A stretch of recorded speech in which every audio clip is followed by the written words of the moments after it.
দর্শক, আজকে বৃহস্পতিবার দিন। এই দিনে একবার এই দোয়াটা যদি পাঠ করতে পারেন, আপনি নিষ্পাপ না হয়ে থাকতে পারবেন না। আপনার গুনাহ আপনার অজান্তেই ক্ষমা হয়ে যাবে। আপনি জানতেও পারবেন না যে কেমনে কিভাবে এত সহজে আমার গুনাহগুলো ক্ষমা হয়ে গেল। আপনি একদম যে আজকে জন্ম নিয়েছে যে বাচ্চাটা, বাবুটা, ওই বাবুর মতো হয়ে যাবেন। মানে আপনার গুনাহ আপনি পরকালে অবাক হয়ে যাবেন যে আমি নামাজ পড়লাম না, রোজা রাখলাম না, মাঝে মধ্যে বিড়ি সিগারেট খেয়েছি, মদ খেয়েছি, এই সেই কত প্রকার মিথ্যা, হিংসা, অহংকারের গুনাহ করেছি। আজকে আমার গুনাহ কই, গুনাহ কই, আমার গুনাহ কই।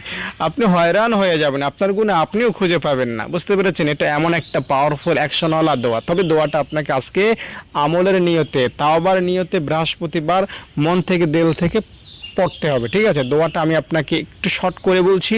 আল্লাহুম্মা গফিরলি যামবি কুল্লাহ। আমি আবারও বলছি, আল্লাহুম্মা গফিরলি যামবি কুল্লাহ। লাস্টে হা উচ্চারণ, কুল্লাহ অথবা কুল্লাহু এভাবে পড়বেন। আল্লাহুম্মা গফিরলি যামবি কুল্লাহ অথবা